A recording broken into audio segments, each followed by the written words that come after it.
Selamat datang bagi yang baru bergabung. Kali ini kita akan belajar tentang struktur kalimat copula dalam bahasa Korea.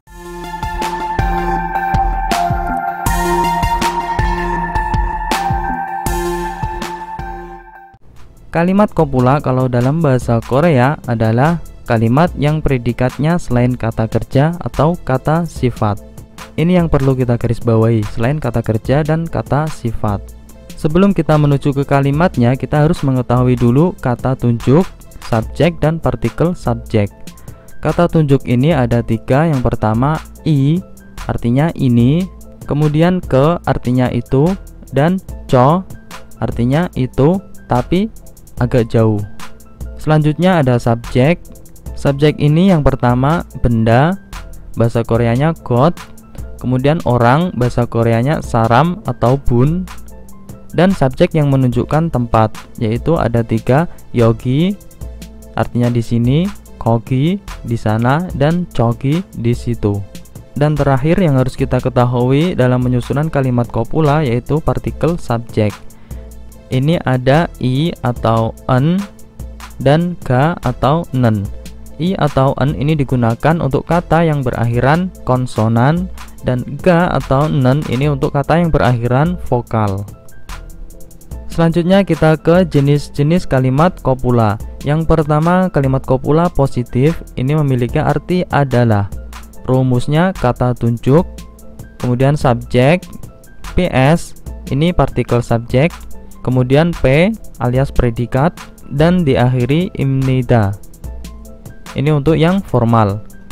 Kalau untuk yang informal, maka kata tunjuk, subjek, partikel subjek, predikat, dan diakhiri dengan yeyo atau ieyo. Yeyo ini untuk kata yang berakhiran vokal, saya singkat v, dan ieyo ini untuk kata yang berakhiran konsonan, saya singkat k. Contohnya, benda ini adalah spidol. Kita cari kata tunjuknya dulu. Kata tunjuk tadi ada tiga, ini, itu, dan itu jauh. Ini bahasa Koreanya i. Kemudian subjeknya tadi juga ada tiga jenis. Di sini benda. Ini untuk kalimat copula ya. Benda bahasa Koreanya got. Kemudian partikel subjeknya yaitu en, karena di sini kata yang berakhiran konsonan, jadi memakai en atau i. Selanjutnya predikat. Predikatnya kalau dalam kalimat copula yaitu selain kata kerja dan kata sifat. Predikatnya di sini spidol. Spidol bahasa Koreanya magic. Kemudian diakhiri dengan imnida untuk formal. Igosen magic imnida. Benda ini adalah spidol. Kalau informalnya igosi atau juga igosen magic yeyo. Yang berubah cuma akhirnya aja. Kalau formal imnida, kalau informal yeyo atau ieyo. Ini karena berakhiran konsonan maka pakainya yang ieyo. Ini catatannya. Contoh lagi di sini adalah kelas. Kita cari kata tunjuknya. Kata tunjuk tadi ada tiga, ini, itu, dan itu jauh. Di sini tidak ada kata tunjuk, jadi langsung subjek. Tadi di slide sebelumnya kata di sini ini termasuk subjek yang menunjukkan tempat. Bahasa Koreanya yogi. Kemudian partikel subjeknya pakai nen atau ga karena ini berakhiran vokal. Kemudian predikatnya kelas, bahasa Koreanya kyosil, dan diakhiri dengan imnida untuk formal. Yogi는 kyosil imnida. Di sini adalah kelas. Informalnya yogiga kyosil ieyo. Pakai ieyo karena ini berakhiran konsonan. Artinya sama, di sini adalah kelas. Selanjutnya jenis kalimat copula yang kedua ada copula negatif yang memiliki arti bukan. Rumusnya kata tunjuk, kemudian subjek, partikel subjek, predikat, kemudian ada tambahan i atau ga, dan anim nida. Ini untuk yang formal. Sedangkan untuk yang informal kata tunjuk, subjek, partikel subjek, predikat, tambahan i atau ga. I ini untuk yang berakhiran konsonan dan K ini untuk yang berakhiran vokal. Dan diakhiri dengan ani, eyo.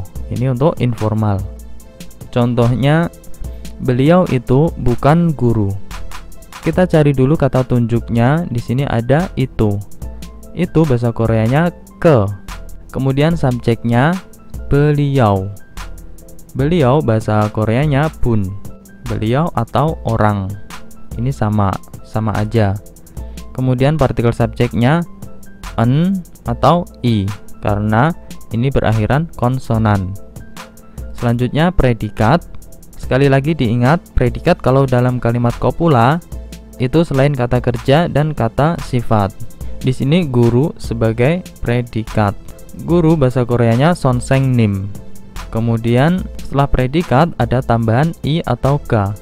Ini karena berakhiran konsonan maka tambahannya yang i dan diakhiri dengan animnida atau anieyo. Yang animnida untuk formal, yang anieyo untuk informal. Kebunen sonsengnimi animnida. Kebuni sonsengnimi anieyo. Contoh lagi, di sana bukan sekolah. Kita cari kata tunjuknya, nggak ada, langsung ke subjeknya. Di sana bahasa Koreanya kogi. Kemudian partikel subjeknya nen atau ga. Kogi는, predikatnya sekolah, bahasa Koreanya hakgyo.